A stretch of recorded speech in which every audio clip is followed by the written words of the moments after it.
Now let's talk a little more in detail about the actual application of forces and how this is achieved. Going back to the actual application, like I said, the maxillary forceps are used in the palm up position. This is the finger rest of the non-dominant hand. You will be supporting the alveolus and then you will be gripping the forceps. You will be gripping the tooth in such a manner that the forceps grips the root. Now, the first movement that you will always make is in the apical direction.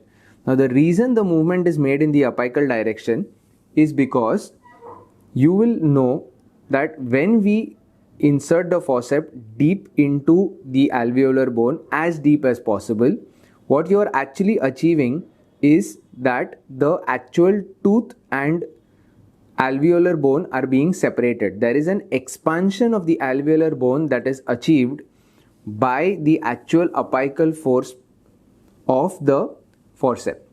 Now, another reason for the apical force application is to ensure that when we take a grip of the forceps as apically as possible, we inherently end up pushing the center of rotation of the tooth more apically, and this apical displacement of the center of rotation of the tooth ends up causing the center of rotation to come as close to the apex as possible and preventing the untoward forces onto the apex of the tooth, and this in turn prevents the fracture of the apex of the tooth.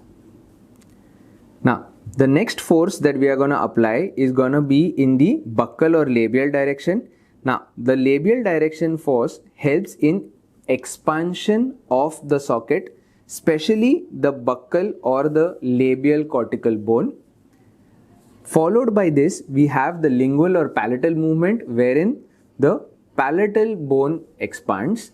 Now, whenever we give these buccal and palatal movements, it is of paramount importance to remember that excessive buccal and palatal movements, at least in the initial part of forceps extraction, should be avoided for fear of breaking the apical third of the root.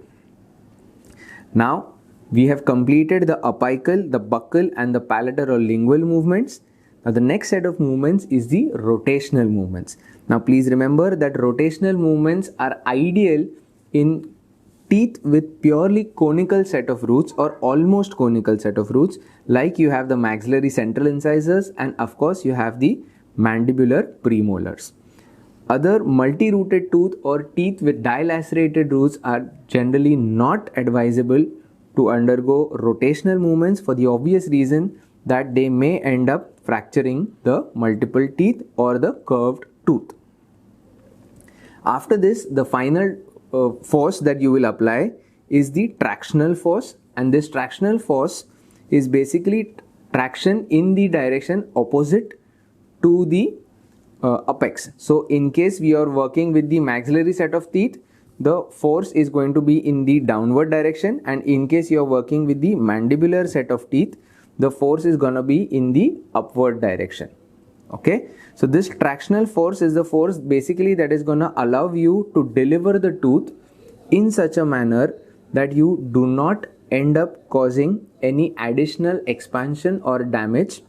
At the same time, the one thing that you should always remember is the forceps should directly be applied on the root and the forceps should never impinge soft tissue.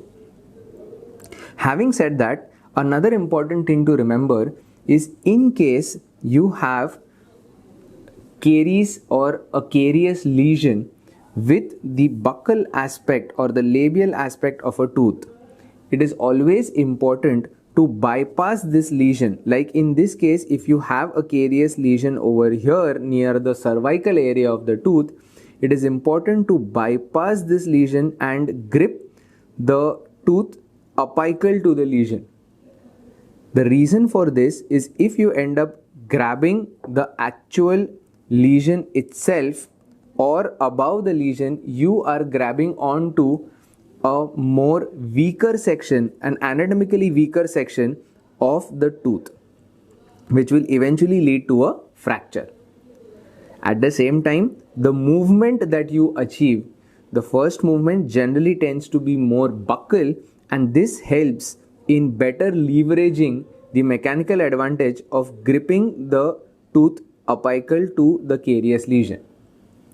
Another important factor to remember in forceps extraction is whenever you have a more inaccessible area, like especially in the mandibular molar region, where you have an inaccessible region towards the lingual aspect, it is advisable to take grip onto the inaccessible or difficult to access area first, followed by the other, generally the buccal aspect. This helps you ensure that you've got a good enough mechanical grip of the tooth itself, and you prevent slippage of the forceps during actual tractional movements.